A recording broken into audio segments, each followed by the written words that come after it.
both poo. Alpaca Patrol in chat right now saying, Big I old don't think house. Ryan likes Magic. That's not true. Like Magic the Gathering Duels of the Planeswalkers 2013. Magic. Not like David Blaine Magic. I'm okay with Magic the Yeah. Gathering Duels of the Planeswalkers 2013. I don't know. Just We played before. yeah. I mean, if you want to stop by for one video or something, that's cool. We could just, you know. Well, take it's the 40 thing. minutes Like, or so. I don't want to do it when Kate's doing it at the same time because our audio Right. will echo and kind of ruin the video. But Yeah, at just some point, I might be okay with dropping by. I'm pretty bad, and also I don't get into like the politicking that is sometimes necessary.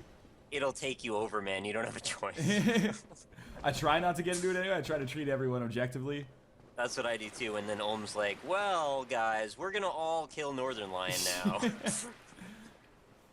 That's how he gets you, man. You gotta never sucks listen. you in. Even when Ohm's on my team, I never listen to a word he says. Don't let him get inside of your head. Once you But treat if him as an everyone's gonna kill authority, you, then you he's in there. He's gonna beat you. You got to talk your way out of it though, because he has control over the whole game. So you got to somehow make negotiations. Yeah, you gotta make other people realize. He's the ultimate man. He's charismatic and he's able to manipulate the scenario to his advantage. What is this like? Remember the alliance you were in, Josh? Did you guys did do that- magic? Remember I was in what? The pants I was wearing? No, I said the alliance you were in with Ohm. I wasn't in an alliance. I don't like. Because it was No, you I hate Alpaca, and alliances. Ohm trying to kill me, so I thought you were in an alliance together. God, I'm good. No, he'll tell you that we're because I wouldn't submit to his demands. He's a Yeah, you were Switzerland. You just because wanted I wouldn't. Yeah, I wanted to be neutral. I wanted to make like friends with my cards. I wanted like wanted to hang out with my Right. cards, and everyone would just banish them as soon as I popped them. And then I got like real sad, so I decided I'm not gonna play by Ohm's rules anymore. Yeah. I'm just gonna be me. It's gonna be Jason, and then I fucking lost miserably. Yeah. Good. But it was a good time. The drunk uncle. Drunkle. Drunk. Alright, I beat the second time, so now I'm done. I did 2 runs for once. That's There pretty you good. go, dude. Yay! I'm still on this. What are nuclear we throne doing run. second on the docket? Duck game. Duck game. Yeah. That'll be fun. Fun. On Wednesday's show, I'm just gonna open a whole booster box in Magic the Gathering.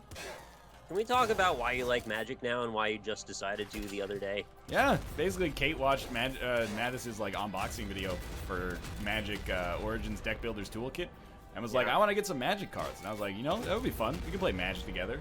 So then she got Deck Builders Toolkit and it was a lot of fun. So then we bought a booster box and then we spent like half of this weekend making decks, and I like Magic the Gathering. It's been fun. So that means you'll play with me now. Possibly. I mean, when do you guys record the Magic show?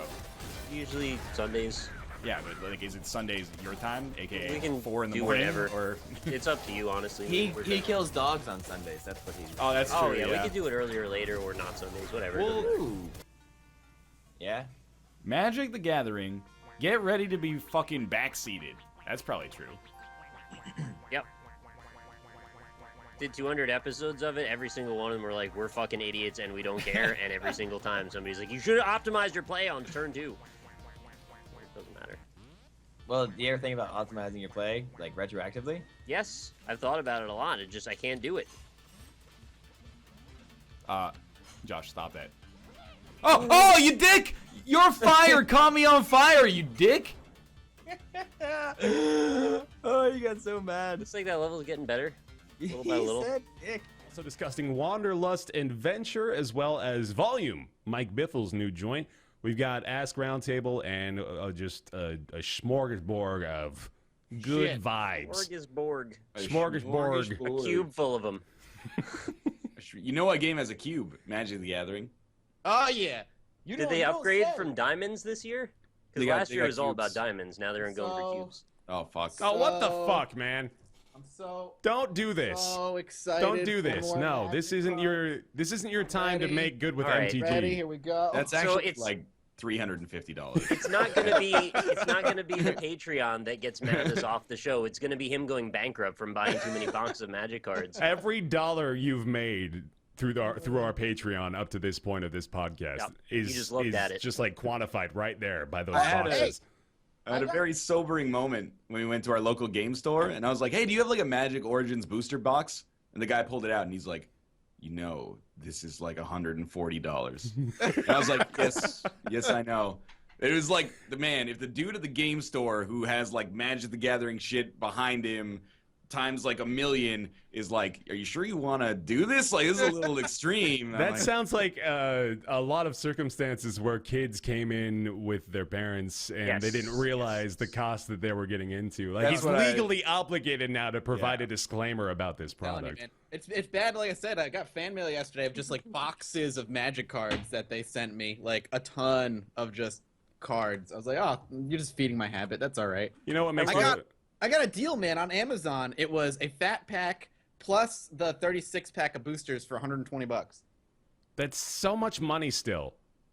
It's It was so a deal, lucky. man. that's like come back in $25 off. Yeah, something like that. Yeah, it's a deal. It's I a bought it. Well, now I'm excited. Here's how it goes. I bought the booster box and we unboxed it. And then I was like, oh shit, there's another expansion that comes out in October. Definitely going to buy a booster box for that. Because I'm like, I don't want to buy a booster box for Origins because I already have all these, like, I have like 8 copies of common cards that I have no interest in. But when, Wastelands of Zendikar comes out, I'm like, oh shit. It's going to get real. I don't even pay attention to what the expansions or cards are called. I just wait for them to show up in the things that I can draw from to put into my deck in the game. And that's as far as I go anymore with Magic. Right. It's too expensive, man. I can't Well, afford it this. is cheaper to like look at the kind of deck you want to build and then just buy the individual cards at that point. We're not doing an MTG podcast. We're I not. can't. I've only been into We're the not. game for like 6 days. I can't. You have like the entire arsenal of knowledge at your disposal now. You got it. You got 6 days of Ask me experience. anything about Magic the Gathering. What is a land? Never seen one. Okay, in cool. action. Yep, that's good. Your deck is straight up 60 Thopters. 60 Thopters.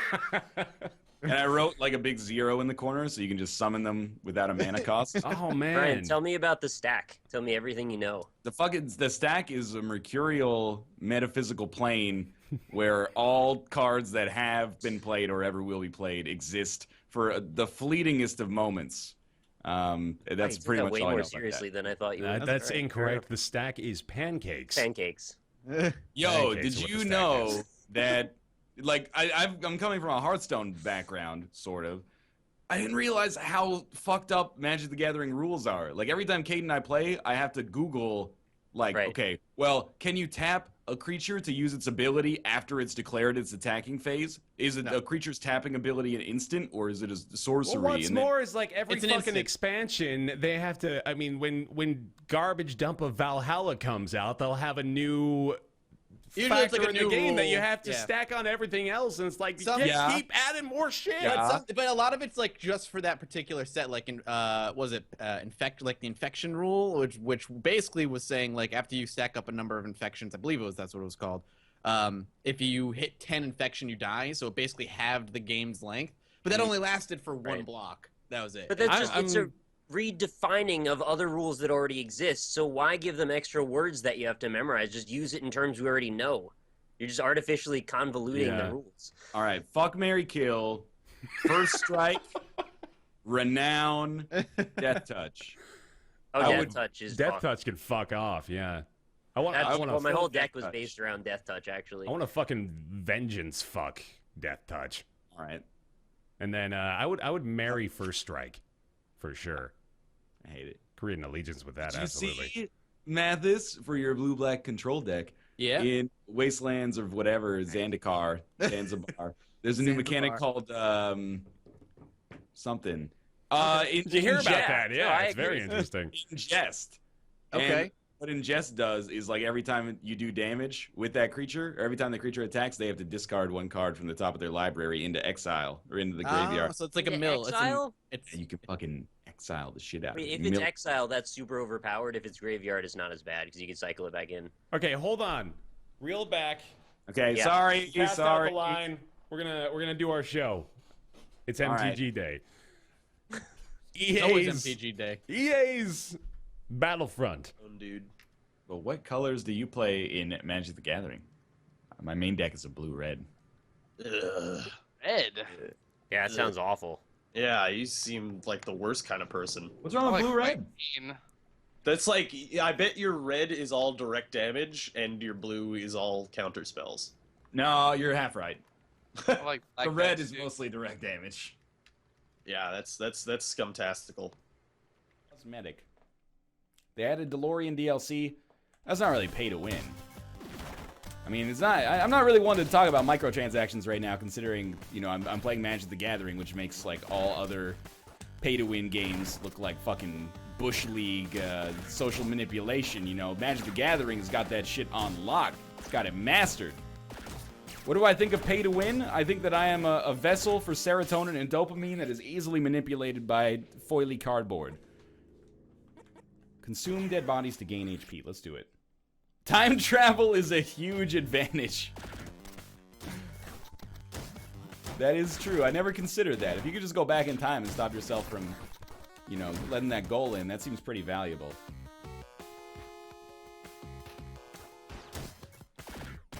I got a story to tell you about Magic the Gathering, chat, but for a lot of people, it's gonna annoy them. I'm gonna try to make it as accessible as possible. I played in a Magic the Gathering booster draft last night, which is basically like everybody gets 3 booster packs, and then it's like a fantasy football draft or something like that. You pick the card you want, then you pass the booster pack to your left or your right, depending on where you're at.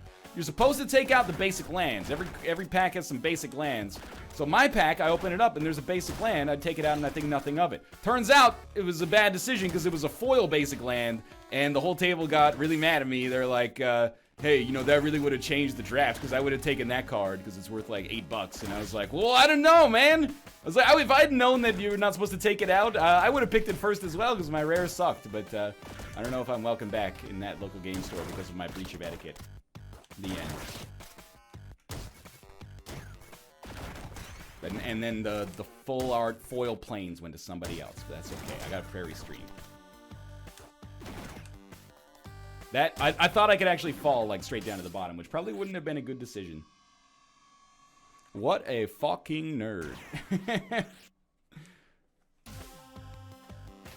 LOL, good one, NL. I don't get it. That's a more appropriate reaction, I think. I am possibly gonna die. Yep, I am an idiot. I mean, they weren't really raging, but they did call over a judge, and they were like, just so you know, like, that really changes the draft. And I'm like, oh, okay. Maybe I could buy all of you a full art foil land, and we could just pretend this never happened, or... But of course I'm not gonna do that. They're like $8 each, but it's the thought that counts, right? Okay, let's get in here. We've got all of our cooking goodies out downstairs, and the process has already started. It's the precursor to Americans buying new TVs, is basically the point.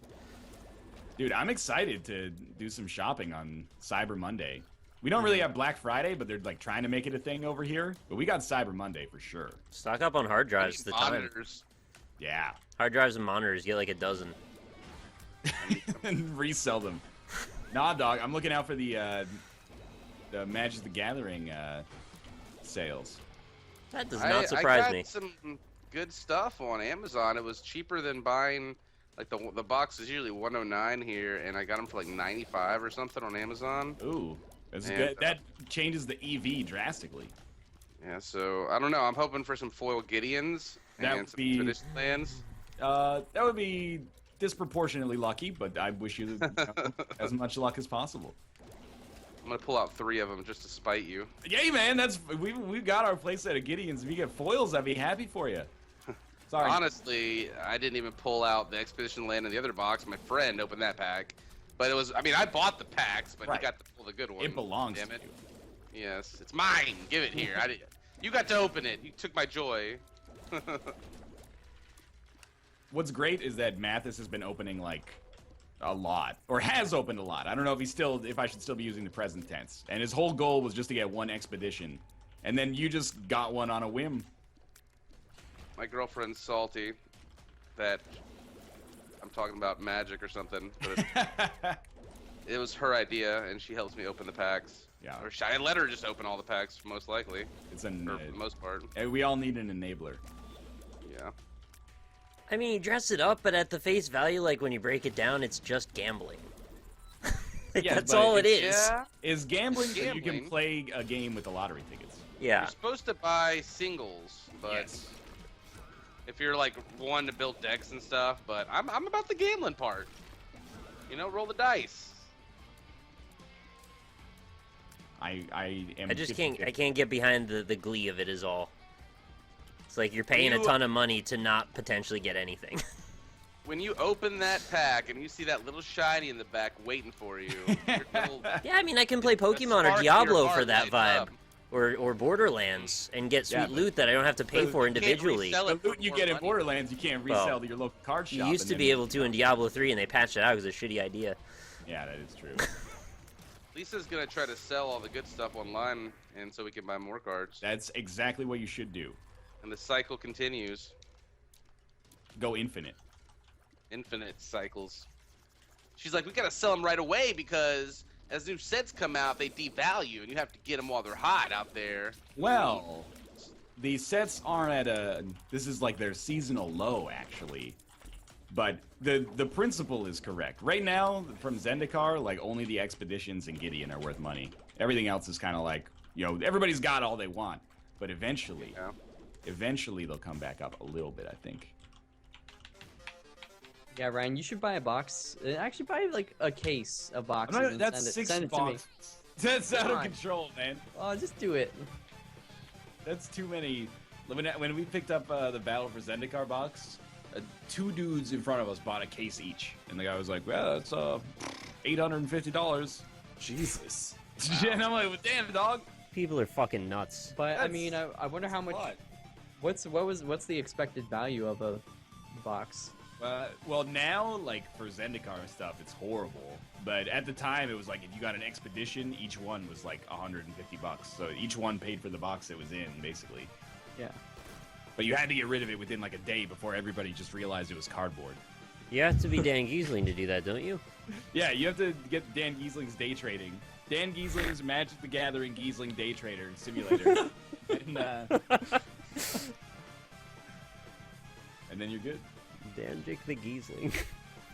Danjik the Giesling. Magic is not an Undertale at all. No, it really is.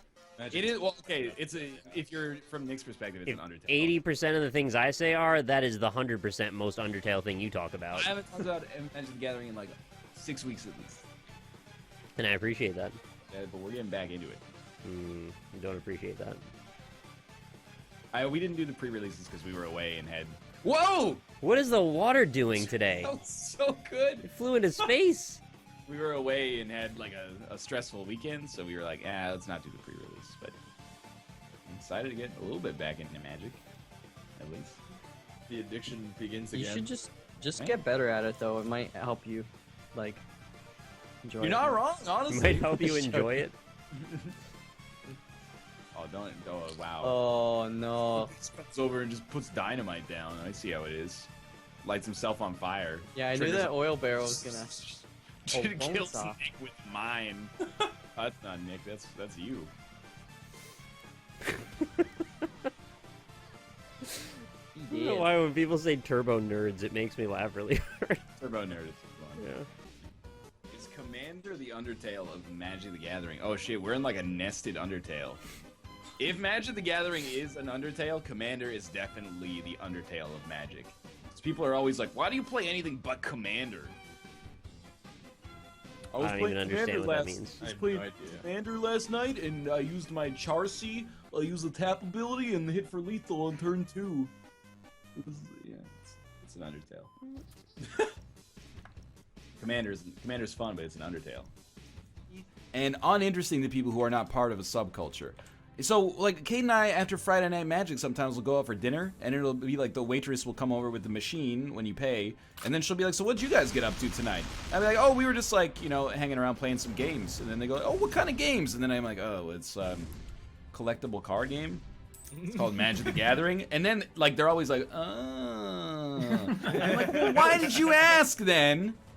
Now I've got to come up with an alibi. Anytime I go to a hip restaurant, they're like, "Whoa, so you guys have a cool Friday?" I'd be, "Oh yeah, just some drinks on the patio. It was awesome. Had the day off from work." They'd be like, "Sick, man." But Played poker with the bros. they, Expect Monopoly? I don't know, but they invited. I'm like, I just don't want to talk. Just give me the machine. It's not because I think you're a bad person, but we don't need to have this conversation. And then she goes a little. It's like when you like mention something from the internet and then you back out, and then they go, "No, tell me more." And then you're like, "You probably don't want me to tell you more." And they're like, "No, I do." And then 2 seconds in, you're They like, still don't. No, I don't. I was wrong. They really didn't. It turns out I never wanted to know. NL, are you and Kate getting From the Vault lore this weekend? Look, I didn't even know this Magic the Gathering product What does that existed. mean? Don't tell Kate it exists. Because they always do this thing like at PAX. They're like, we got 10 of these that we're selling at manufacturer suggested retail price. All you got to do is line up at 3 in the morning. And then people will go line up. They'll go line I up guess for you're it. going to that now. And then they'll resell them for like $50 more than the manufacturer suggested retail price. And then that's where we buy in. But as long as we don't know that it exists, then it's no problem. These items are still cardboard, right? Yeah, there's still some of them are foiled though. Yeah, they're shiny. Okay. I don't And there it is. actually know what From the Vault lore is, but From the Vault are like the best cards in a certain flavor set reprinted. Like From the Vault Angels is like the best angels we've ever printed, and then there's like 20 of them or something. Is that a Sarah Angel? Probably The Sierra Angel. I that would made the expect. Incredible Oh Machine. yeah. I would expect I a used to have Sarah Sarah Angel to be in there. I used to have the first edition Sarah Angels back in the day. I traded a believe- vampiric tutor for one. Oh no. I Not a believe good trade. not anymore. Probably. I believe that for a while it was like the most valuable card, or one of them. It was like that and like Shivan Dragon or something like that. Oh, but- fuck I yeah. had one Shivan of was those my shit. too. Dude, Red Fireball and Shivan. That was me. They're not considered that good anymore. And the Will-o'-the-Wisp with the Lich deck. Oh man, I had that too. I had the Nightmares and the Singer Nightmare Vampires. and the Singer Vampire. And then you eventually graduate to the Elf deck. And then you just have like 2,000 health. See, Did I always incest thought win? the canon version of Scry was SCRY. Oh, that's in Magic the Gathering. Yeah. It's a different Scry. You know what they call the rule in Magic the Gathering where if you what is it? If you redraw more times than your opponent, if you mulligan more times than your opponent. I believe in you, buddy. You can get this out. Do you know what they call the rule in Magic the Gathering when you mulligan more times than your opponent and you get to draw, or you get to scry one card at the end? I don't know if How it come matters. it says I don't quite get it. The time ran out. That's not fair. It makes it sound like I'm dumb. It's called the Vancouver Mulligan. I thought it was called the Mulligan.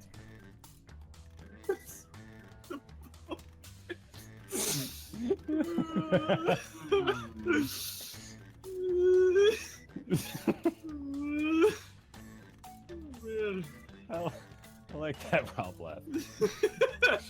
It's like, It got to the point where it was just too many made up bullshit words.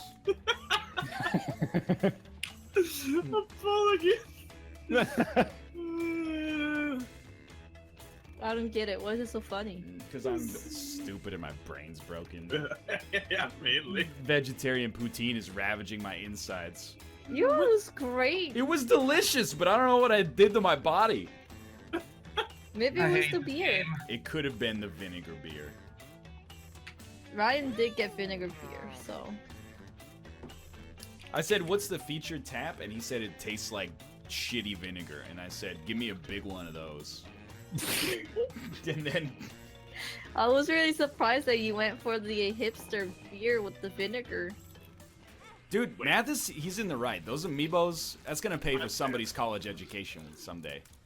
Dude, but remember when they were like, dude, collect Furbies. And then also when they Beanie were Babies. like, yeah, dude, collect Beanie Babies. You get the Princess Diana one, you put it in a glass case, and you're good. I'm just gonna be honest with you.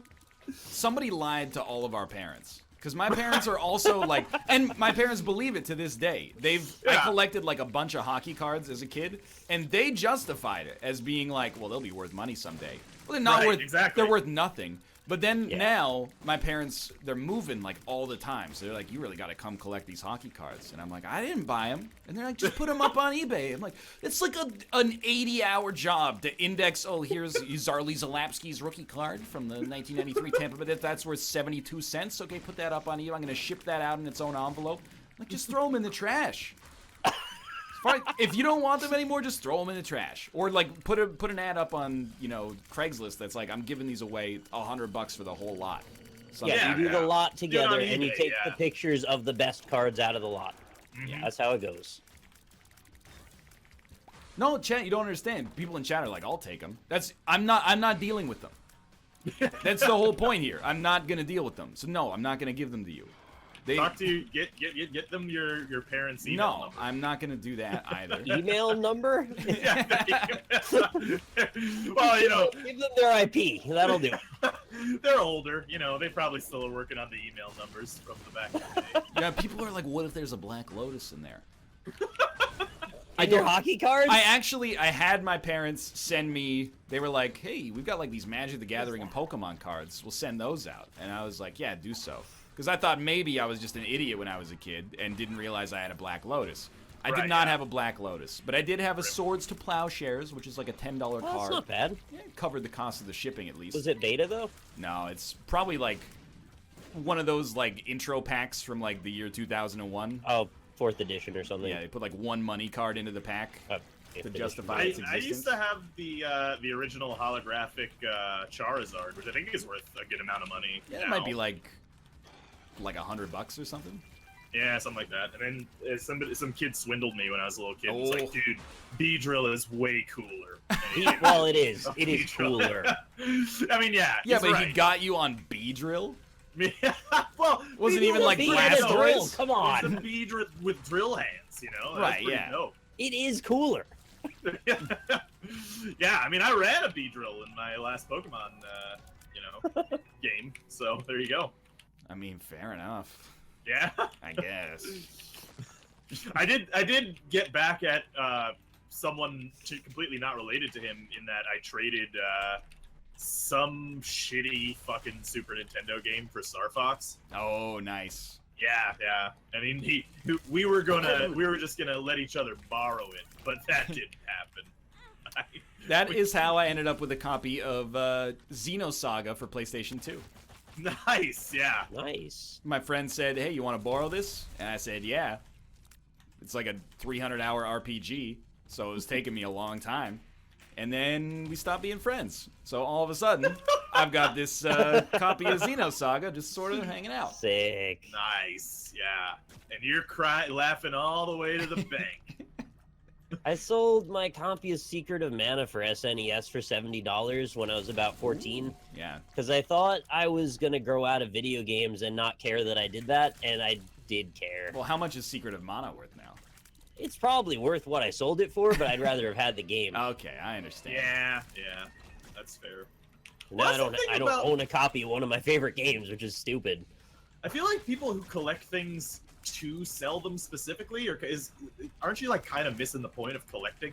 Well, I always just think about it because like we bought this box of Conspiracy 2, which is a Magic the Gathering set that's draft focused.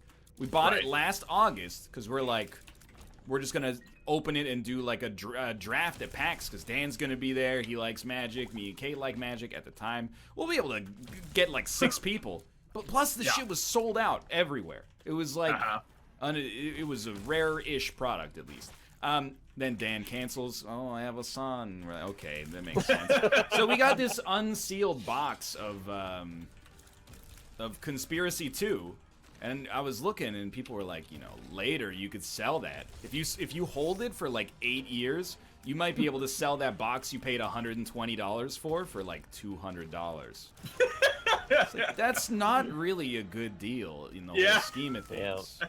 Doesn't seem very, very, very, very wise investment. Well, if it was a higher cost investment, You know, like if you bought that Yeah. for $120,000, I got 200 back. Yeah. Right. Yeah. Fair enough. Yeah. Yeah, that would Good be point. all right. You know. I always wanted the experience of having a complete box of some Magic cards and opening them all. That seemed like a really cool thing to be able to go, oh, it's gonna be that awesome card that I want. It's really cool. Like the first 5 or 6 times. 6 Wow. times.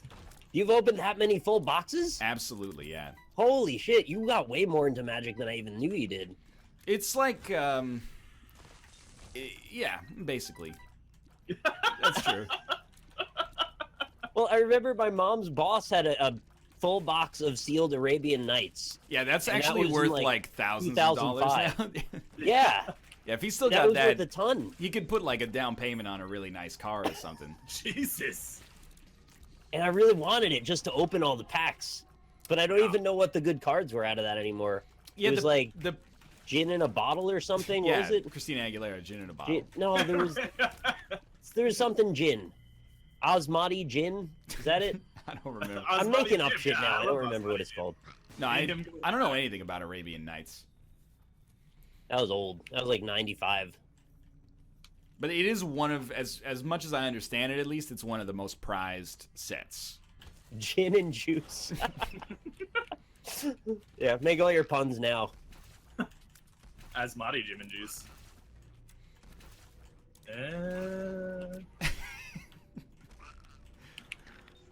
I like the reaction after the joke. Asmati gin and juice. Yeah, not so good. One thing I did want to say, we won't be able we'll revisit this in like a year and a half after you guys have seen Guardians of the Galaxy 2. There is totally a Kiadi Mundi in it. Shit. Nice. There's a 100%. This guy is like Kiadi Mundi's like older brother. So Younger brother. By the way, someone So looked Kiadi Tuesday. Exactly.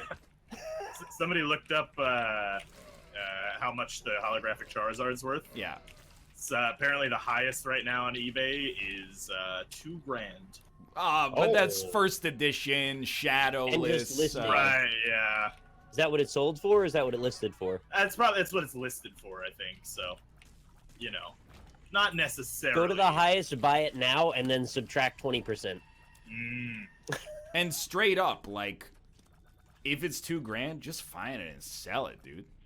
Well, yeah, I mean that's probably a little bit harder to come by. I would think. Finding it. Yeah. Right. Yeah. I got That would be the swindled thing. in the POG era for a Ted DiBiase from, and not new Ted DiBiase, which was very confusing for me. Old $1 million man WWF wrestler Ted DiBiase. I had a slammer with his face on it, and then it had the finger grips on the back that you could put your fingers into to get like super grip. Do they smell like bubblegum? I don't want to know what they smelled like after I'd used it for so long. But we did like a slammers match because I was playing some high tier Slamming. Pogs. Usually you lost your Pogs, but we're like, yeah, we'll go for slammers. So I anteed up the Ted DiBiase one, and then the bell rang and the dude just swiped it. Ran inside. Oh! Didn't he know that you would be in class the next day? We were in different classes. He was 1 year above me, actually, so it was like, What a fucker! He's got to know he's going to get away with it if he's going to do it. yeah. You don't think he's stupid to steal a pog like that? I was pretty cheesed off. I don't remember his name anymore, though. Well, that's your own problem. That's like if a guy runs you over and you don't get the plates. That's yeah, your own no, fault. I feel you. I think his name was TJ, so it's almost like he's already paid for that cost. Right, yeah. Because now he's an adult applying for jobs with the name TJ. That's not a name. Those are initials. Are they, though? Because It's an abbreviation. we didn't call him TJ. The teacher called him TJ. Yo, Quickside haberdashery. How about I don't know how I didn't hear about this. Magic the Gathering released like their own good client. Yeah. You guys see that? Yeah. Is it out of beta now? I don't know. I don't think it is. I have an into the beta apparently. A friend told me, and I forgot until now. I mean, I heard it was you heard this- good, but like expensive, which makes perfect sense. Yeah. I Have don't you think heard it's this- much more than Hearthstone. Sorry. No, I'd say, have you ever heard the saying, a day late and a dollar short?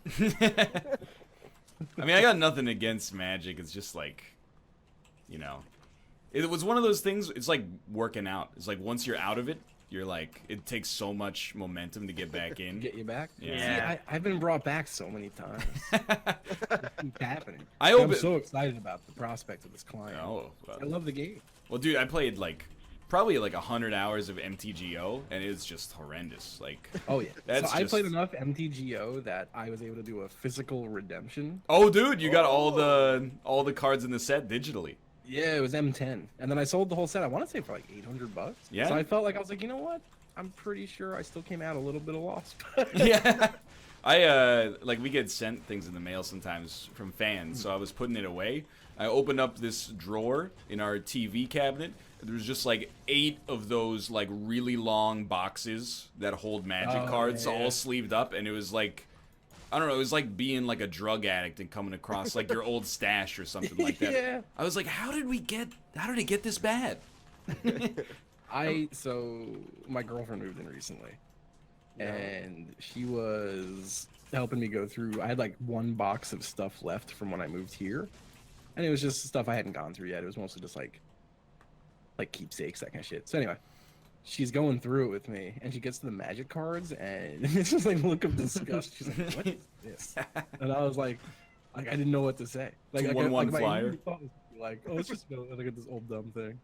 I was like, It's not like I like it or anything. It's like an ex-girlfriend or something. She finds the letter. Get your hands off my dual lands.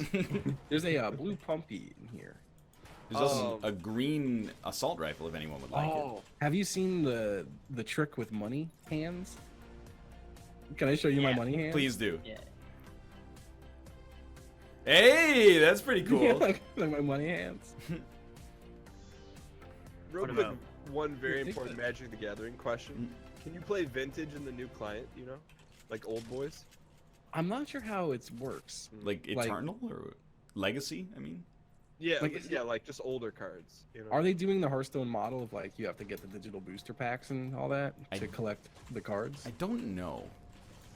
It'd be nice if they just had a free play. Like, here's all the cards and go play with them. Yeah, that would be nice. Maybe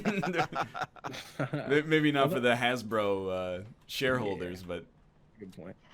I heard that the whole doing a draft costs, I think, like $6 to do, dude, which is completely reasonable. I yes, compared, I mean, think. Yeah, for MTGO it was 15. 12 or 13. Yeah, it was 15. crazy. Yeah. And then you Hey, could like just lose in the first round and be like, "There's $15 down the drain." Oh, I get to keep the That's- cards. That is how I redeemed my set, though. Like, I did put a lot of money into it, but I definitely came out ahead with that. But it was because I would draft, and usually, like it was rough at the start, but I would usually come out at least even. Mm. I would come out of the draft, have enough of a reward for it to go draft again. And by doing that, just repeatedly, I just amassed all the cards and then like bought the ones I was missing so I could have the full set to redeem it. Justin, do you ever play Friday Night Magic? Friday Night Magic? No. Like Oh, fuck. I IRL don't- Magic? Yeah. I did when I was younger. Oh, okay. Why you guys not doing Dr. Evil? No, I think it's like way too many mats to get there. For I one already person, it did might. it. For one person, it might be okay, but.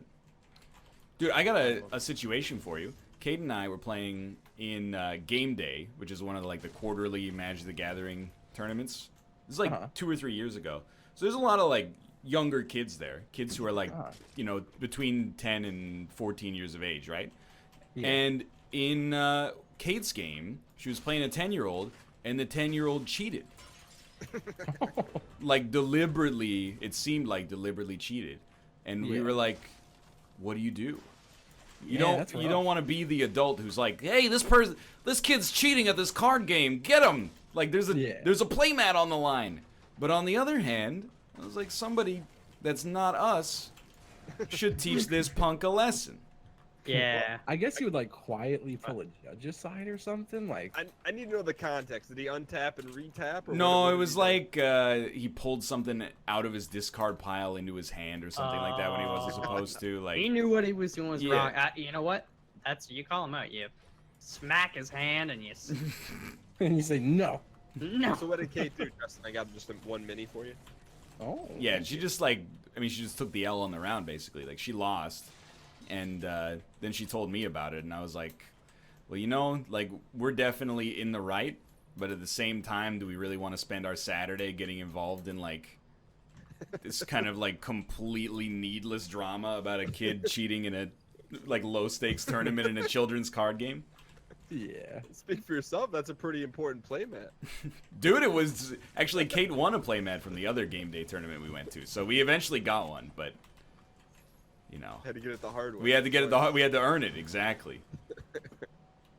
Melf, were you ever into Magic? No, like there's a brief period Let's not go to I got some cards and stuff like that, and I was kind of getting into it, but then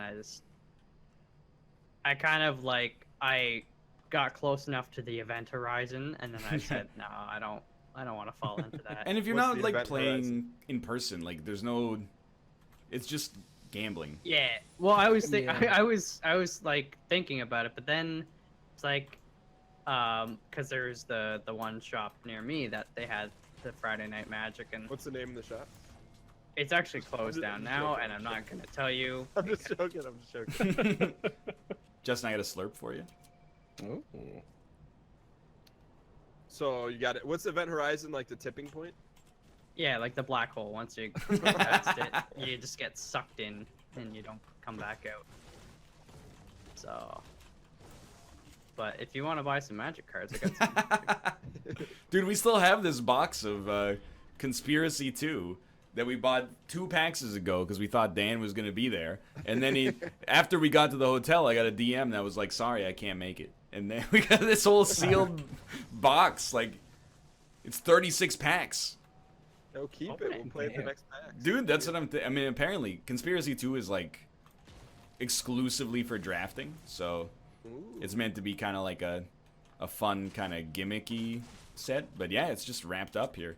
I see it every night before I go to bed.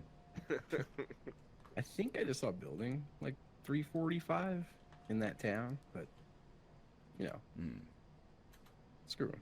Well, they gotta leave, so we might have. That's true. We should maybe get on this mountain. Just hang out up here. Thinking exactly the same thing. Yeah. Looks like really 5 kill boys think alike.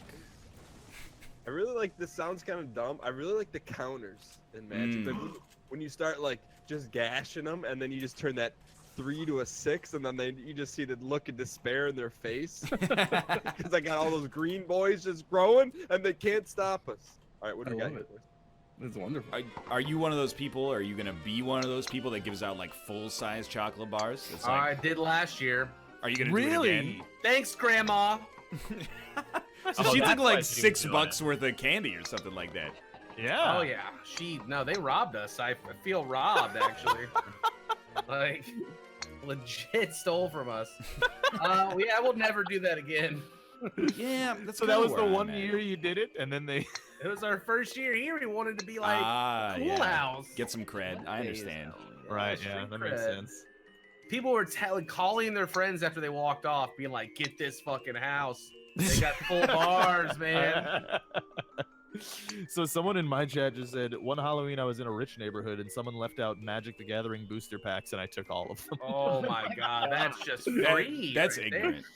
Yeah, I mean, people go to Walmart. I mean, well, back when I played at least, people would go to Walmart, slice open the pack, take out the rare, put in a token, and then like reseal it. Not with a real resealer, but like so it looked like it was still sealed.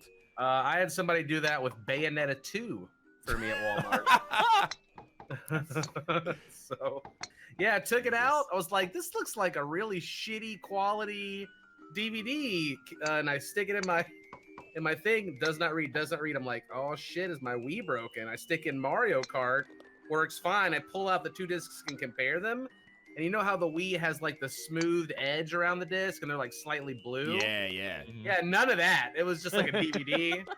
Somebody had just made like a shitty label, slapped it on a DVD, put it in the case, and returned it. And they just could at least put like a bootleg movie on it for you or something. Something. Well, so I have the exact same story, except I bought Bayonetta 2, and then instead of a disc, it was just a basic swamp card with a hole cut out of the center, so it fit in the case. And I put it into my Wii, and then nothing happened. And then I put my Wii into it, and something happened. Oh. This course, dude. What This is the the hell? course that we talked about OK Spaghetti on. Oh my I god, I'm remember free. specifically. I'm I free! don't know which- Video games are made in the future, but it's interesting to see where people's limits lie when it comes to monetization in games. I played a lot of card games. You know, I put money into Magic the Gathering Arena, obviously. I put money into Hearthstone. I don't know, probably like $200 or $300 over 6 years. When you put it that way, it doesn't sound that bad. If I'd said $200 or $300, you know, full stop, you start to go, what? I mean, it is a lot of money, for sure. But I don't know, the way that card games work. I'm not justifying this, by the way. But the way that card games work is that they tend to be microtransaction driven. Even before microtransactions were a thing. You know, you lose to your friend's Magic deck. Maybe he just got a better card than you in a pack. That's the luck of the draw, right? But Artifact, I love, and well, love is a strong word. I like, and it's growing on me as well, the style of Artifact and the mechanics of Artifact. I think that it's a really, really cool strategy game. Obviously, it's also a card game, but I think they've done a fantastic job there. I can't see because of one makes you larger. Got to rely on my ears.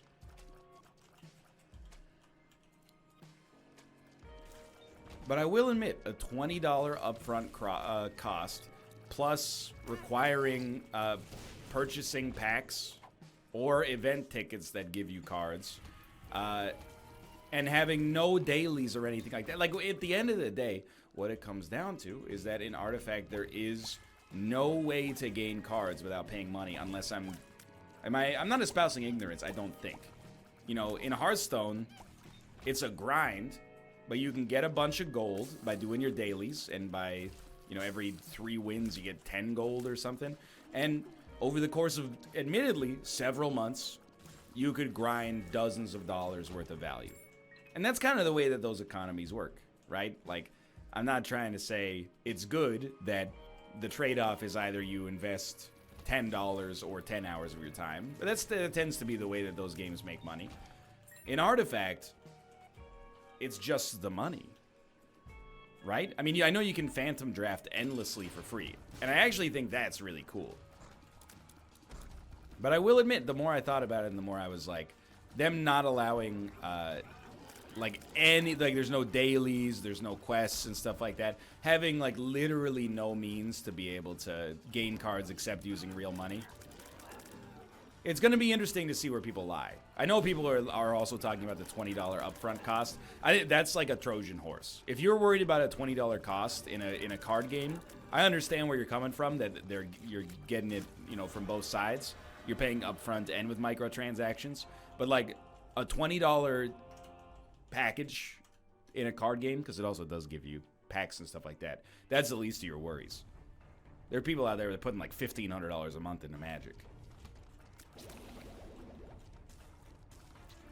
And again, people get protective about it, and I don't mean to even invoke that. If you want to, by all means.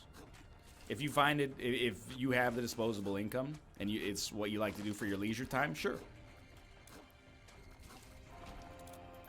More power to you. I'm just saying, I've been playing Artifact. I have not played anything but Phantom Draft, end games against bots. I don't know if I'm going to invest any real money into that game.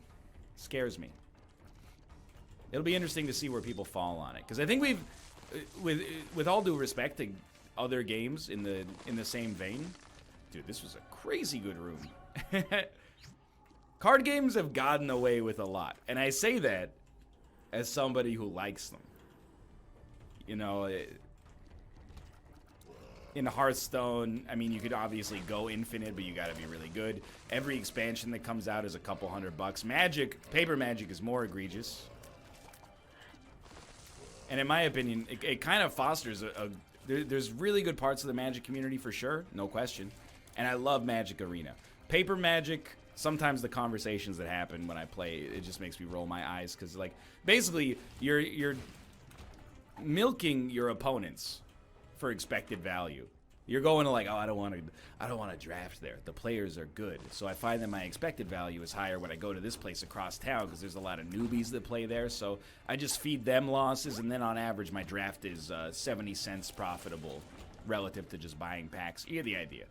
I'm playing it up, and maybe I shouldn't because people are going to be maybe slightly and rightfully offended by that, but it's interesting. Is Artifact... Sorry, I'm just going to take off my sweater here. Woo! Thanks, Mom. Is Artifact the most egregious example of CCG monetization? And I want to point out, if you're a fan of Artifact, we're in the same boat. Me too. I think mechanically it's a really, really, really interesting game. Is it the most egregious example of microtransactions? I don't know. As far as CCGs go, I'm not familiar with every single one. What's wild, though, I don't know how to explain it. There are like card games that have fixed this problem, or if you think it's a problem at least, and they're not as popular. Like, there are games out there where it's like, hey, just so you know, once you get through the tutorial, you have access to all the cards. You can build whatever deck you want. I think, like, deep down, well, there's a couple of things. You know, let's be honest with one another. Magic, Artifact, Hearthstone, I still think they're really well-designed games. The one most at risk of probably being, you know, making people laugh at me for saying that is Hearthstone. But even then, you know, it's easy now, 6 years after, 5 years after the Hearthstone's peak of popularity, or even if not peak of popularity, you know, its launch. It's easy to forget, you know, there's a lot of fervor surrounding that game. And there's still, I mean, it's still very popular. I'm just saying.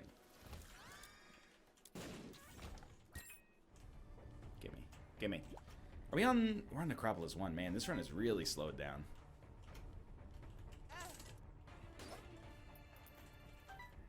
Maybe we want to come back as Dark Judas? I don't know. Haven't decided yet. Oh, dude. Huge. Being able to kill Brownie in a reasonable time frame. Anyway, where was I going with this? I don't know.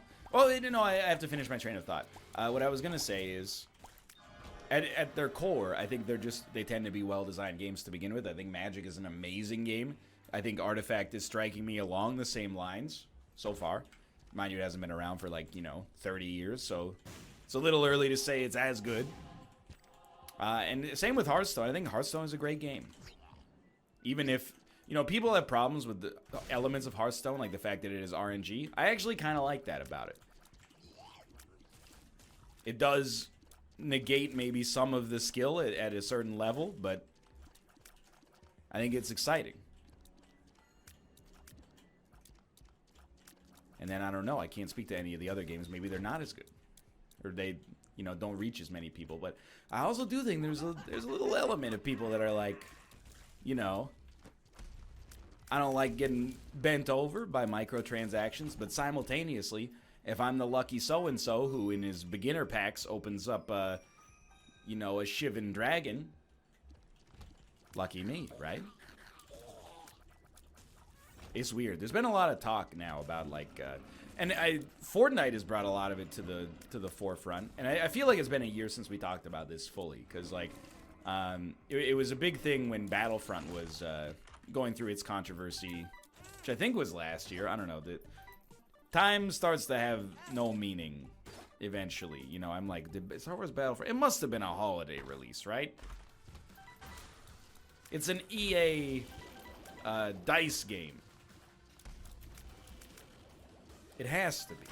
Either way, there was discussion, you know, about loot boxes in games. And a discussion is happening again. I saw a news article about... Whoa, hello, Tomo. I saw a news article about Fortnite, and it was like...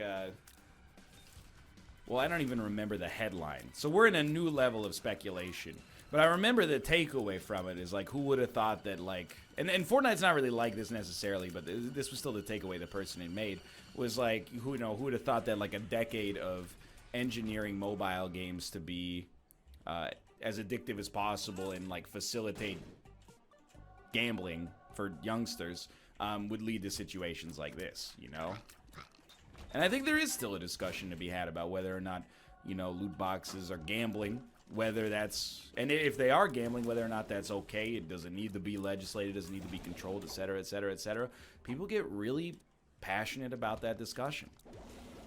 Dan's somebody, he is like, I mean, he's like a free market sort of guy, I guess. Are we? No, do not leave. So he's like, you know, if some sucker out there wants to put $500, or not even a sucker, but, you know, if somebody decides that it's worth their time to put $500 into this game to try to get, you know, some kind of shiny item or something like that, you know, that's their fault. And it is. But what if that person's under the age of 18? What if that person's under the age of 10? What if that person is an adult, but, you know, is one of the, like, 1 in 30 Americans afflicted by a compulsion towards gambling addiction? You know, I don't have answers to any of these questions. It's just interesting that this is kind of where we're at from a video game standpoint. You know, it's very, I think it's the same thing. Like, I don't pretend to understand it. But, you know, it's like when you have, like, a drug addict, and you're like, just stop doing drugs, lol. You know, like, don't shoot up today. It's that easy. I've been doing it every day of my life. You know, when, for whatever reason, you know, some of us are, maybe through habit or maybe genetically or mentally, whatever, we're wired a little bit differently. You know, like, I don't have a sweet tooth. There's some people out there who, like, the biggest problem for them in their lives is they just can't will themselves, or, like, they have a harder time willing themselves to, like, not eat Little Debbie cakes. I'm the same way, but for corn-based salty snacks. But if you put a bunch of snack cakes in front of me, I wouldn't eat them until I got hungry. I feel no compulsion to eat them. The same way, you know, for some people out there, you know, you could put them in a bar and they would be like, nah, I don't really want to drink today. And there would be some people who are like, I don't necessarily want to drink today, but I'm still going to drink everything that I can. So I think that, I don't know. Some people do take offense to the idea that the people that are in the affected group maybe could benefit from protection, and they're like, it's infringing on my freedom. And I'm like, okay, I do understand that. And I agree to some extent. You know, why should people who can responsibly enjoy adult beverages have to jump through more hoops just because there's people out there who can't? Well, let me pose a... I think I'm just going to stick with what we got. Let me pose a question for you. What if the squeeze in this, or what if the juice in this case was being able to pay $5 to open a cyber loot crate? I guess it sort of reveals my opinion. I have two very conflicting opinions on loot boxes, and right now I've just been asking a lot of questions. Now I'm going to give you my opinion on this subject. My opinion on loot boxes is that they are gambling, and without being too galaxy brain, I actually feel like they're kind of more harmful than gambling in a strange way, because there's no conceivable reward you could ever get. I'm not saying gambling is a good investment, but if you go to the casino and you put, you know, $1,000 on red, there's like a 49% chance you're gonna walk out of there with $2,000. If you go into, you know, whatever game, and a lot of games that I love do have microtransactions, but if you go into whatever game and you pump in $1,000, you're not getting anything of monetary value. Unless, I don't know, there's some way to monetize your own play of it to some extent, or you know, I don't know, you sell your account later or something. Regardless, you get what I'm getting at. And that's okay. It doesn't have to be an investment, you know. It's also not an investment like when you buy a lunch. But I do think that, I mean, it fits the definition of gambling, right? You're putting money into a machine in the hopes of getting something, but you don't know what you're going to get. And it has the same kind of psychology, I think, as gambling. You know, they do the thing where it makes it look like you're about to get an awesome reward, but then, oh, you're just shy, and then the human brain at a basal level doesn't really understand what's going on an intellectual level it might. You get the idea. Now, I'm not saying loot boxes should be illegal. By the way, my other conflicting galaxy brain opinion is the opinion that, hey, if you don't like them, don't buy them. And if you like them, don't let my somewhat negativity about it dissuade you that much. But I do want, like, from a responsible standpoint, I at least want it to be known that I know there are people out there who can't control themselves, or who have a harder time controlling themselves, or who, you know, for whatever reason are dispossessed of the relevant cognitive tricks to not fall victim to this sort of stuff. So it's complicated. Like all issues, it's complicated. It's multifaceted. But I'm always glad the loot box discussion is happening. Now, is Artifact really in the same boat? I would probably say no. I don't think Artifact... Well, I guess, you know, when it comes to loot boxes, a game where you could maybe spend $1,000 to get all the cards in the game is pretty bad. But at least, like, once you're done, you're done. There are some games out there where, like... And, yeah, of course, in Artifact, I should say, you can also buy everything off the Steam Marketplace, which, for me, removes a lot of the problem. And I'm being sincere when I say that, and I don't know if everybody's going to agree with that. I'm willing to go out on a limb and say that I might be slightly controversial this episode, which is very scary for me. But either way, I think, like, removing the gambling aspect and just having it be expensive, as far as I'm concerned, that at that point, a fool and his money are soon parted. And maybe that's even a little insensitive, but, you know, if a game goes, hey, here's a crate you can buy for $5, and there's a 0.1% chance you'll get this, like, shiny item in it, I'm like, that's not cool. And because then it goes blip, blip, blip, blip, blip, blip, blip, ting, ting, ting, and then it's like, here's your reward. It's gray shoes. But if it goes, hey, if you just want to give us $400, we'll just give it to you. I feel like people are way more likely to be like, no. But if once you add in some variability, people are like, you know, oh, I want the rush. Some people, at least, I think, are predisposed to it. But anyway, that's where I fall. I don't know where I fall on it.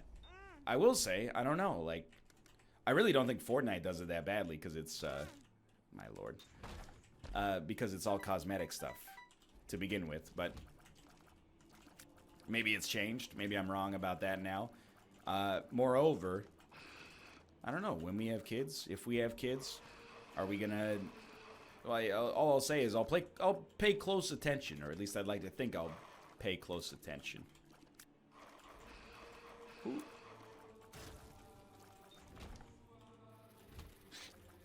I think it could be dangerous, and this is coming from somebody who, well, I opened my fair share of physical loot boxes in my childhood, you know, particularly like sports cards.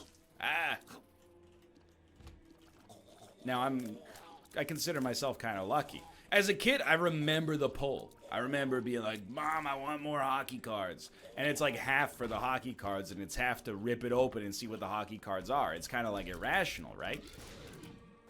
As an adult, I've mostly been able to resist that temptation. I have no interest whatsoever in going to the casino. You know, there's several casinos in Vancouver.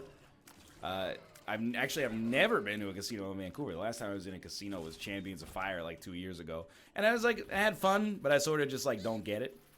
I'm sure it's the same way, you know, it's the snack cakes all over again. I'm like, I mean, it's sort of fun, but I'm just kind of like, you know, in the end, these are all, like every single one of these games except Texas Hold'em basically boils down to like we've obfuscated a random number generator that's in our favor.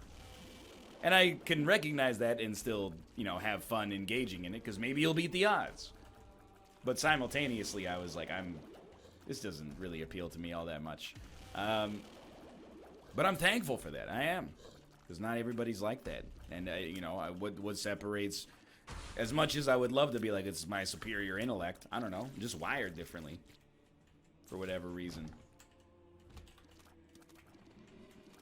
You know, I'm not wired perfectly. If I could rewire myself, I would take away my desire to eat an entire bag of potato chips once I reach satisfaction, instead of being like, yeah, I'm full, but like they taste good, so let's just keep going like until I'm sick.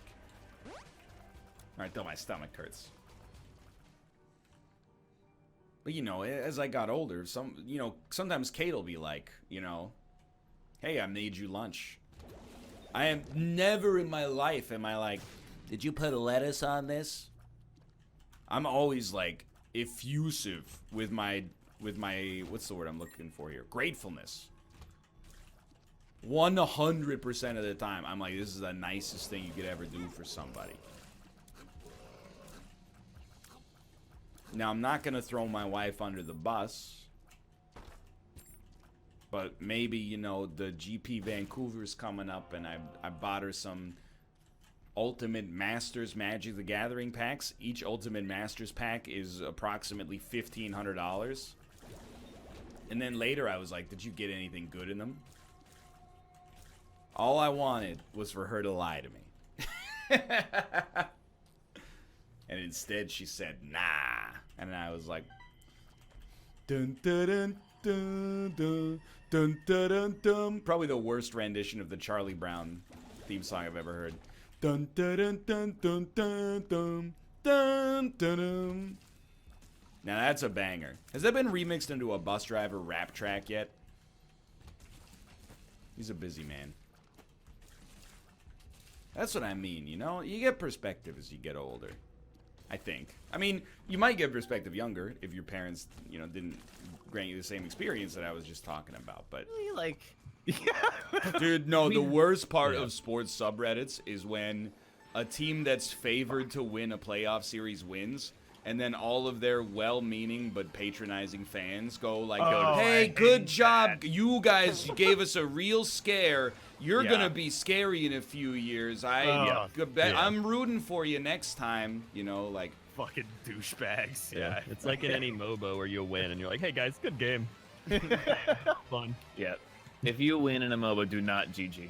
Wait, only wait for the losing team to GG, then you can GG. I think that's the rule in like Magic the Gathering as well. Or at least, you know, because don't take us the wrong way, but because like half of the Magic community needs to read articles about how to like talk to strangers in real life. Like when I was playing Magic, there was a big controversy because there was an article that was like, you shouldn't have to shake your opponent's hand after a game because emotions are running high. And I was like, what the fuck? It was like, bro, you're playing in a tournament where first prize is $15 in cardboard. Like, what do you mean emotions are running high? It's like a year's pay for them. Okay, well that's... You know what, buddy? Fucking got him, dude. A little insulting, but... Yeah, I play Magic the Gathering. I only do Magic drafts, though. Here's the thing. I also said half of the community. So if you think that doesn't apply to you, you're in the half. There you go. You're good. My son. Oh. I got blue shelled. Shut up. Well, I'm just gonna say that. Yeah, that was a very unfortunate like combo there for sure. Yeah. I agree with you there. my son. Oh. If you'll excuse me, I'm gonna focus on not getting hit by famine because one of his shots actually could still kill me. And then I'm gonna talk to you about my plans for the weekend. Okay, there we go. Tomorrow's Saturday, it's my day off. It's gonna be a weird Saturday. First off, you know your boy is trying to not die due to deep vein thrombosis in his 30s, 40s, 50s, or preferably also 60s. But, you know, once you get past that, I mean, you know, you can do whatever you can, but to some extent, you know, time's coming for you. Ray Kurzweil. I don't know why that sounds like so much of a threat. Maybe because I used someone's name. that would explain it. Yeah, I'm going to go Notched Axe here. No. So in the morning, I'm going to work out. But after that, you know, normally, and you know, my wife and I, we both take Saturday off and we spend it together. It's still going to happen. However, today is the release, or should I say the pre-release, of Ravnica Restored. I don't know what the heck it's called. You know, it's the new Magic the Gathering set. So right now, you know, it's like 4 p.m. on Friday. My wife's going to Friday Night Magic tonight. Then she's going to a midnight release to play Magic the Gathering, you know, before it's out for the normies. I've been to these midnight releases. In case you're wondering, like, hey, why don't you go too? It sounds like fun. This is a very unfun thing for me to say, okay? But I'm gonna give you my true opinion on Magic the Gathering and also, you know, what my life is like here in my 30s. And I expect that you would expect nothing less. I I have a great sleep schedule where I go to bed at like midnight. I sleep pretty much as I want. I get up early. I work out. I eat right. We're not quite where we want to be yet, but you know, we got the habits in place that need to proceed if I'm going to get where I want to be. And that's a sacrifice that I got to make. Why I am an idiot. Literally, I was like, use Hanged Man to go out instead of go in. What's wrong with me? Anyway, let me count the... You want a specific answer to that question? Basically, I don't like paper magic enough to ruin my sleep schedule. Also, you know, these midnight pre-releases, I've been to one. I left after 2 rounds of the pre-release for, I think it was Battle for Zendikar, but it might have been Shadows over Innistrad.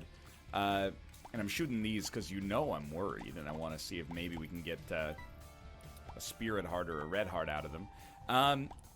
It was like 3, maybe 3:30 or 4 in the morning, because they give out the packs, you know, roughly at midnight, which might be mandated by Wizards for all I know. Wizards of the Coast, not Wizards, you know, like Merlin. And then, you know, you get an hour to build your deck, and then, you know, you gotta look at the list, and you're like, hey, is Gregory here? And then, like, 6 people put up their hand, and you go, okay, which one of you is Gregory Simpson? And then 2 of them put up your hand, and you go, okay, here, meet me over here. We're playing round 1. Yikes, dude. Okay, well, mercifully, the game has been saved. And I'm going to go look for a second secret room as well. This has been a real wonky one so far that I am not proud of. Missing page 2 did do a lot of good work for us, though.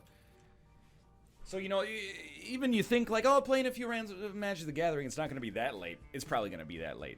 I expect if she plays the whole thing, she'll probably be home by, like, 5 or 6 in the morning, at which point I will be close to getting up. So I'm going to have, like, a nice 6-hour period in the morning where it's just going to be me. And I'm going to work out, and I'm going to, I don't know, maybe I like that, if you ask me what my favorite time of the week is, it changes as I get older and older. Plus, yeah, I want to say the last thing about the Magic thing. I don't mean to insult Magic. I think it's an amazing game.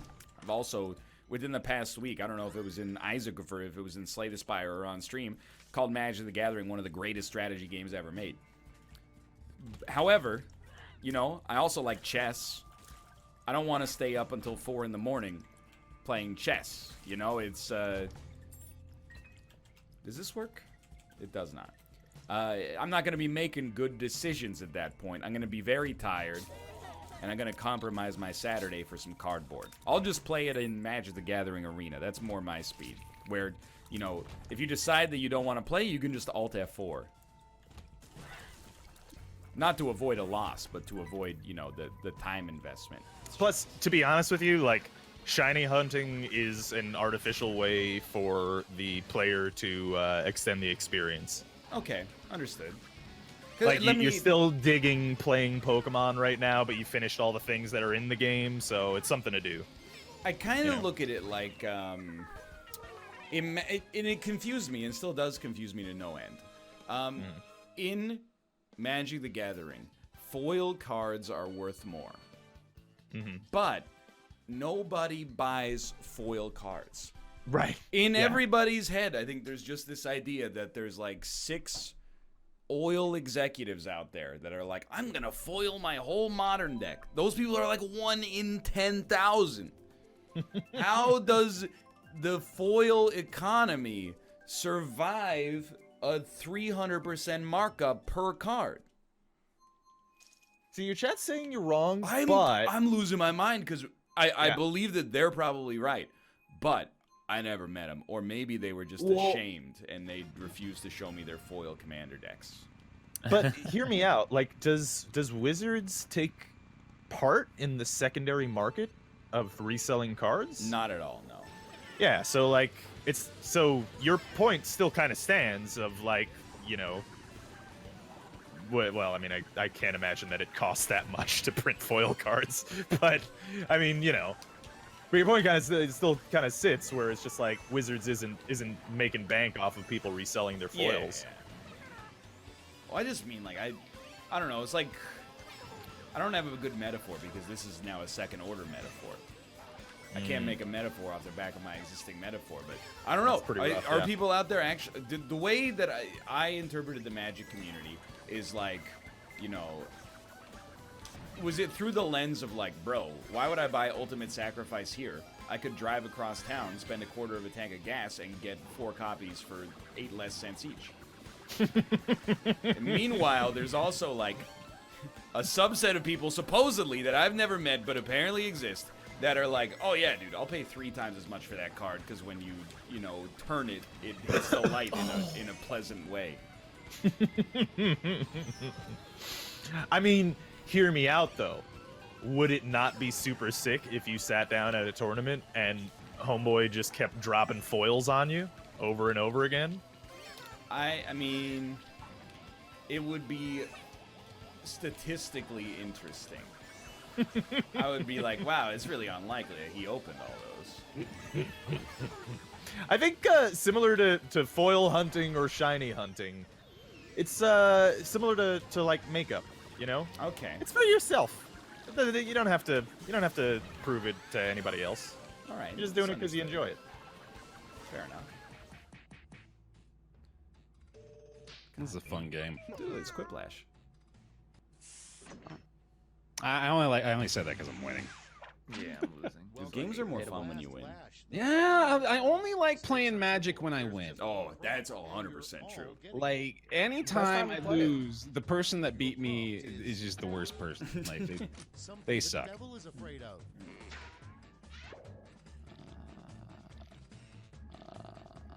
Like, there's nothing worse than in-person Magic where the other guy gets off, like, well, other person, but let's be honest, usually it's a guy. And he gets off, like, some kind of nerd wombo combo that his whole deck is built around, and he's, like, jerking off, and he's like, and I get a draw, and that's a Niv Mizzet trigger, and the Niv Mizzet trigger, I do 1 damage to the Planeswalker, and having done that damage, the Lightning Field doubles the damage. It's all real, though. He's saying real things. And that gets a Niv Mizzet trigger, and I flip over this card. Goddamn Niv Mizzet. I choose to play it for an exile, and then I get another card up at the top, and he's like looking at you like, huh, and you're like, yeah, you got me. Are you finished? Yeah, I concede. Something the devil is afraid of: taxes, Niv Mizzet, John Wick, Georgia, pooping in the window stall, or jerking off at the sperm bank. These are very good. There's some good stuff here.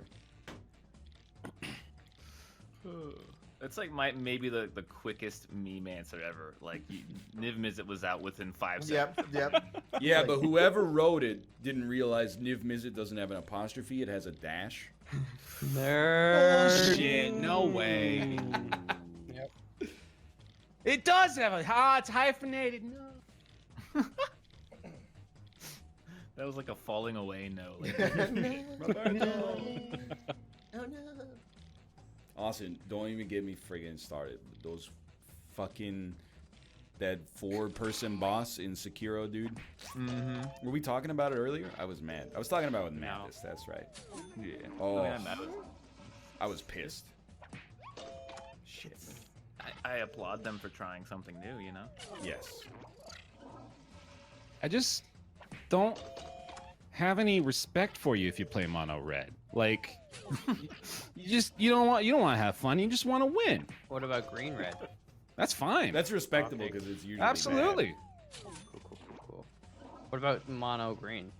absolutely fine. bad. I don't think that's. I mean, I don't know the meta, but I'm pretty Yeah, sure you that's wouldn't. terrible. That's why I play green red. my Actually, God. don't. Jerking off at the sperm bank. 38% of the vote. Wow. Common fear. Common fear. That's the end. Let's see the final scoreboard. Oh, I didn't vote. Fuck. They're just gonna have another election in 4 years anyway. So. Yeah, I'll get there then. Oh, Justin usurps bear. Ooh, slurps. Oh, bear. wow. This game sucks. Yeah. The maze cannot be solved. Looks like this is the end of Temtem.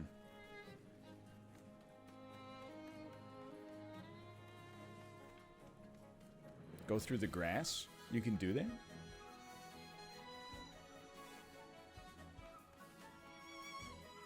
Oh, you genius. Oh! Hello, stranger. I'm Yoda, and this is my daughter, Agapi. I'm Egglord. Hi, Egglord. Mom, can we play now? Sure. It's like when you play Two-Headed Giant against a dad and his 8-year-old son. You're like, am I supposed to go easy on them? Then you remember there's packs on the line. No mercy.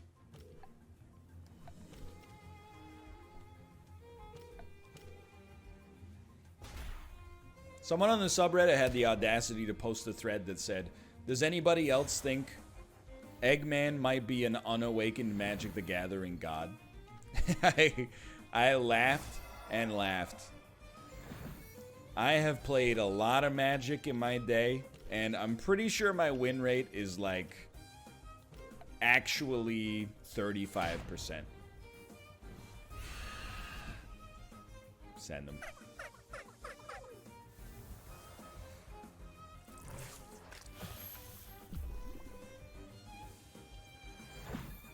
Is that good or bad? It's really bad in a game where 2 people play.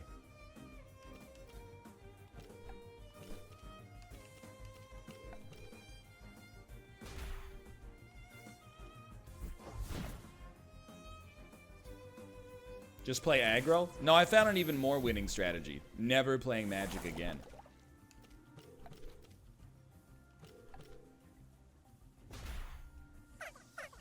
Very good for your mental health, for your free time, for your finances.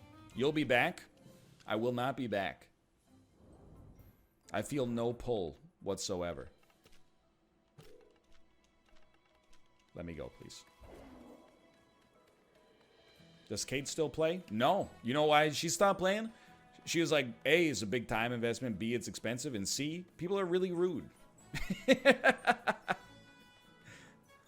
Not everybody, but enough of a percentage of people are like rude and awkward that it's like, why am I spending my free time doing this? Is basically what it came down to. I think Magic is one of the most well-designed games of all time. I just think it also comes with as soon as you put like money on the line or nerd pride, it gets like little spicy for some people for whatever reason. Please just let me go back.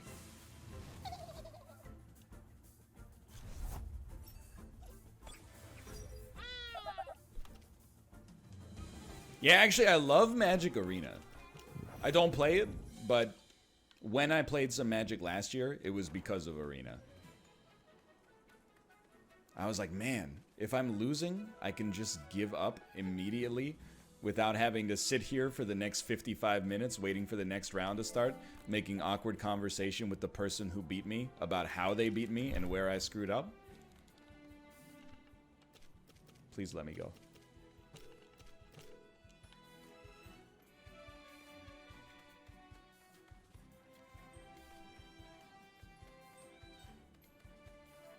Too real.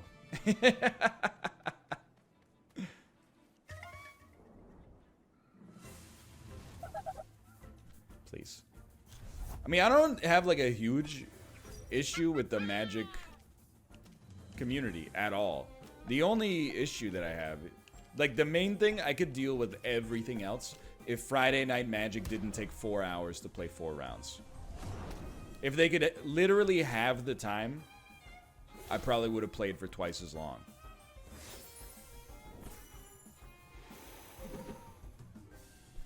But losing your whole Friday night to play Magic is like, is not on my to-do list anymore.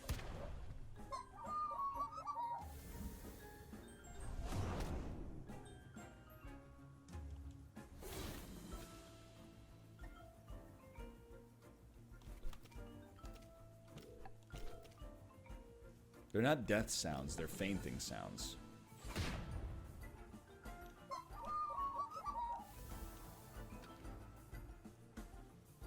You evolving?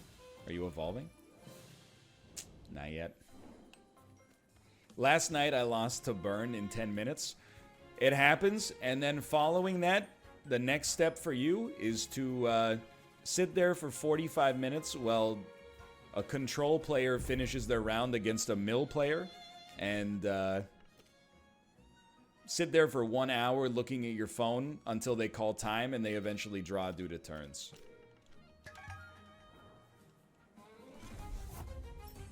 Sitting on a crappy folding chair.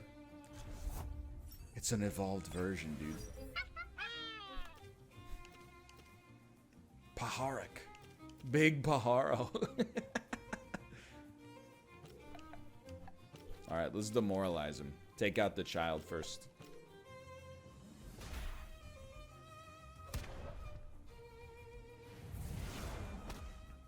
Honestly, the best part of Friday Night Magic is the magic.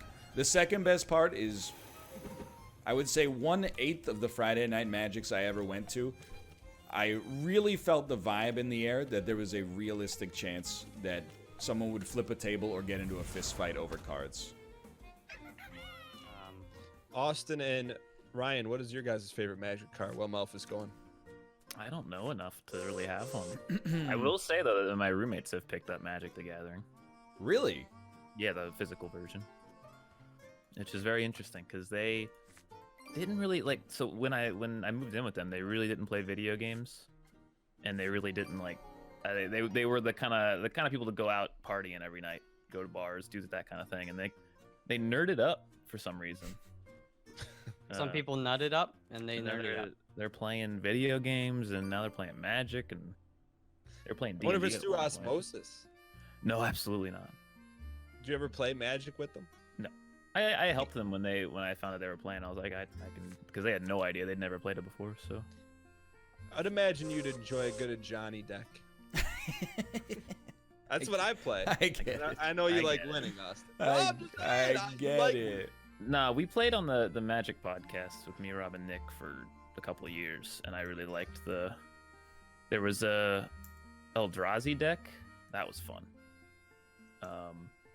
And then also there was, I think I played a black-white deck. Okay. What's your least favorite color deck? You got a real shot at redemption here. I know what you want me to say, and I'm not going to say blue. No! What do I want you to say? Blue? No. You like blue? I don't hate it. I think I hate red, though. The burners? Yeah, I just don't like getting the speed, you know? I got you. I'm being what's your favorite? Well, first, I'm being asked why Herloon Minotaur is your favorite. Just because of the kid, like that's the first pack I bought to date myself was revised, and that was the artwork. Oh, so it's like a big nostalgia factor. Yeah, when I see it, you kind of get thrown back into that time. Honestly, what's the keyword for Eldrazi? Because they had a thing on them. Was it like Annihilate or something? Basically, every time they attacked, you would have to sacrifice like your own permanents, even your lands. What's my favorite? I don't know. I only have a few, and I'm trying to sell them. Which ones? I can't even remember. It's Ryan would probably know the set that I got. Lots of Origins, lots of Battle for Zendikar. Zendikar, I thought you said Battle for. I did too, but I didn't want to make the joke. Green is the worst color in Magic. What? You get the big boys though. Wow. Green. On turn 1, I play a 1/1 forest creature. On turn 2, I play a 2/2 forest creature. Shut up! You're so dumb. On turn 9, I play a 9/9 forest That's just turtle. Just like you. What, you played Magic in the '80s? You think you're hot shit? I played Magic in like 2015. Excuse me, Judge. I don't know. Did it come out in the early '90s? Red is just played. Well, sorry, green is just played. Wow! What a shot! What are you doing up there? Do you know how long it took me to do that? I know. I'm trying to figure out where you're going. You know. I don't know. That was it. Don't. Because it's separate from your other boys. Are you paying attention to where people put things down? I'm just kind of drawing the cards. Yeah, I'm not paying. I'm just drawing routes.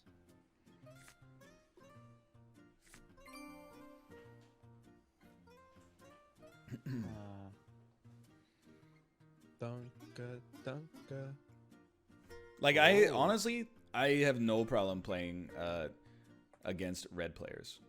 Like when because I know what they're doing. They're like, I flip over a card and it does 3 damage to you. Like I'm okay with that. I hate playing against blue players because they always think they're smart.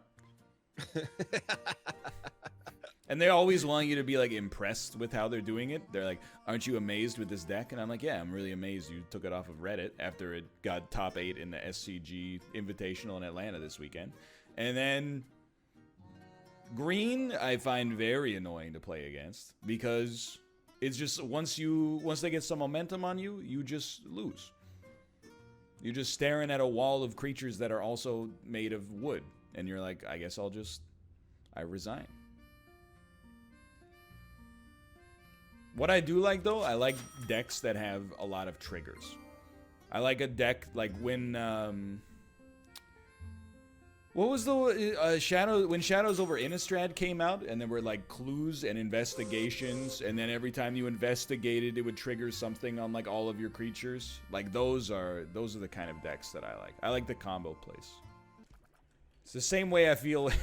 You know, we're not ranted here, but it's a very Monster Train heavy episode apparently. When people are like, HP is just you know, it's a resource. It's true. You should definitely. I think one of the most common, like, and I'm still pretty bad at card games, to be honest. Like in Magic, I just get bodied nonstop, which is why I don't play it. Because, you know, Magic is a hobby where there's a lot to like. I genuinely think Magic the Gathering is one of the best, you know, designed and like evergreen games that I've ever played. The fact that it's still going strong like 30 years after its existence, I think is you know, proof of that. However, being bad at Magic is basically like spending an awful lot of money and all of your Friday nights just to not really have that much fun. Sometimes people go, hey, losing is still fun. But those are usually the people who win like 2/3 of their games. Or they're like playing Commander. If you're playing Standard and you're losing, nobody's having a good time. Oh, I get it. Siege Elephant, Siege Elephant. Oh, Gideon gets another loyalty token. Okay.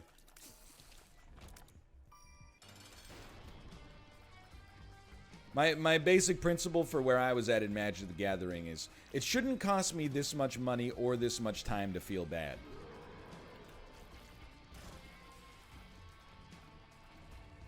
And also the bathrooms smell terrible, but that's a different story.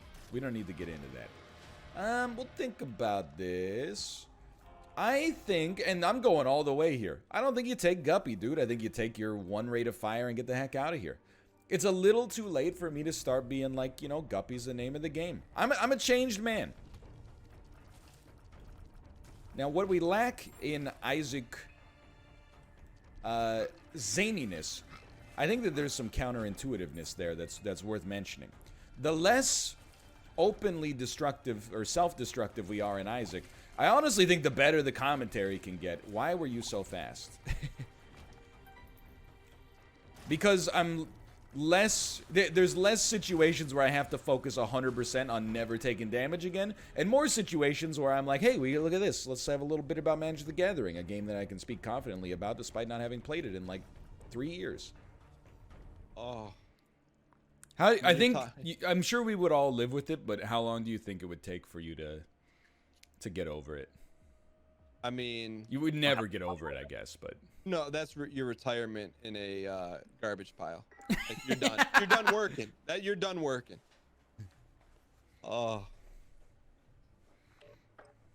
I will say I told you guys, so when I moved offices, I had a box and a half, so call it like 600 cards of Alpha Magic the Gathering unplayed cards just vanished, lost in the move. Yeah. Dude, you got heisted. Did you That's move a with lot of money. Did you move with a company or Yeah. did you move with was it yourself? No, I just had a guy help move some desks, but we moved a lot of the boxes. But it's like that still makes me sick. Yeah. Then when he pulled off his mask, it was actually Tom Cruise in Mission Impossible 7. He pulled off his mask and he went, holy bush! Do you think anybody... I know there's been fights over Magic, because I've seen them. But do you think anybody has ever been killed over Magic the Gathering? Be honest. I'm gonna say no, but it wouldn't surprise me if it was a contributing factor in like a second-degree murder at some point. I'm with you. Here's what I think happens. You got a blue deck player against a red player, and they're playing vintage Magic, so they're using the old boys. Blue deck mills the red deck to death, and he like pushes the table over, and the guy falls backwards down a flight of stairs. Bad place. Oh, that dude! I would watch that documentary, that true crime series about the Magic the Gathering manslaughter.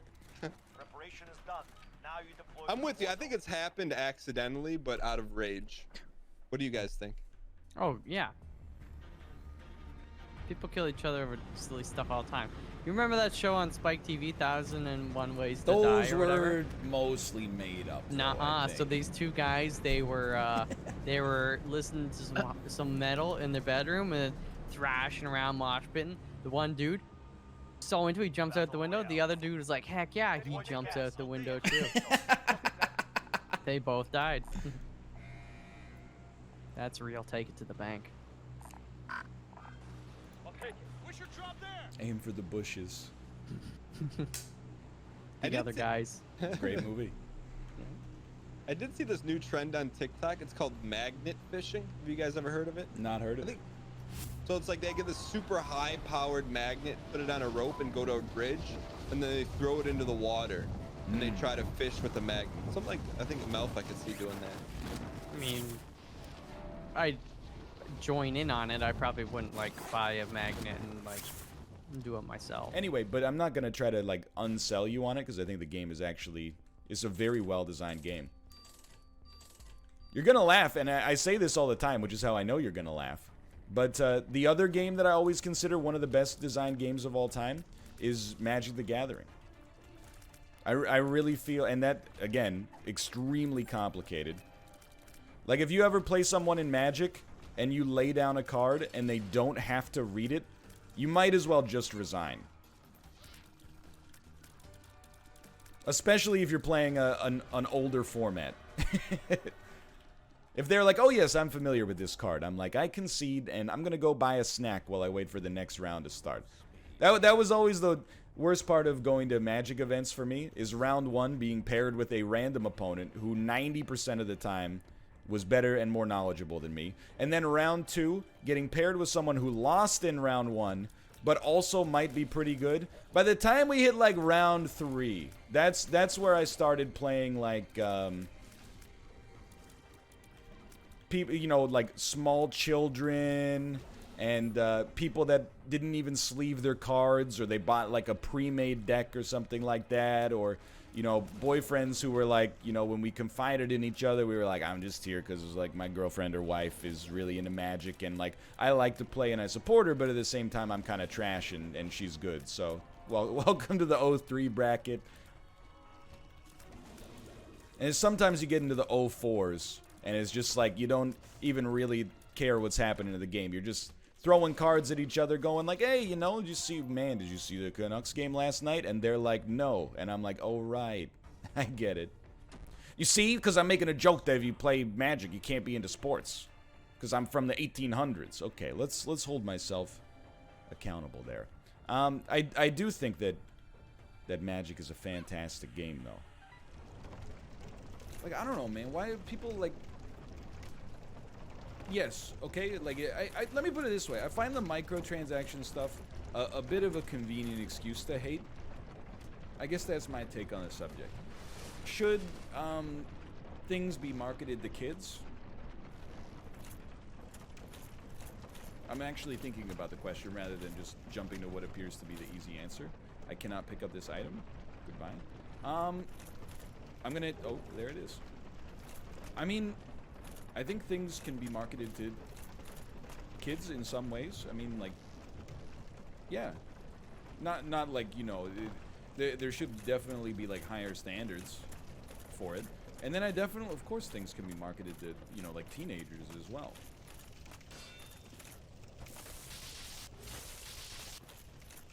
No, not like Chip said, not ketamine for teens. I'm still waiting for his public apology on that one. But like, how can people be, like, anti-microtransactions in Fortnite, but like, oh, like Pokemon cards, Magic the Gathering cards, no problem.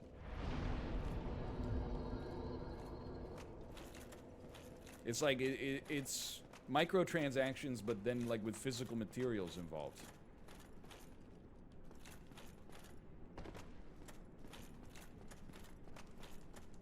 Not a mimic, please. Yeah, booster packs are gambling. I know I've said this many times. People get very upset every time.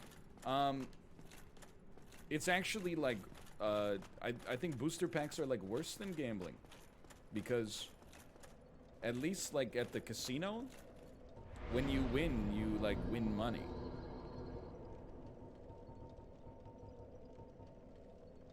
Not everybody's a fan of that take, and now that Pokemon cards have risen like 700% in the past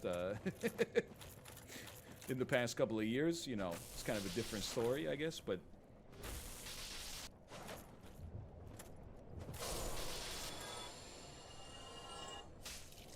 oh, that was in game. I thought it was so realistic. I thought it was outside. No, and that's why I'm with you on this one. Like loot boxes, I think are substantially worse. Like loot boxes, you get nothing, which is why I'm always dunking on Genshin Impact. Ornstein's at my window. Let him in. He just wants to talk. If he's cold, you're cold. If you're cold, he's cold. How does it go? I don't remember.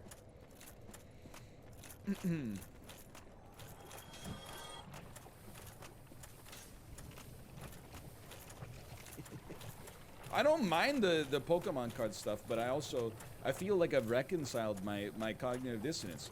I don't really have a problem with booster packs, but I also don't at all have a problem with the way that most games do loot boxes, with the caveat there that I also, you know, in my experience so far, don't appear to be predisposed to any kind of like gambling compulsion.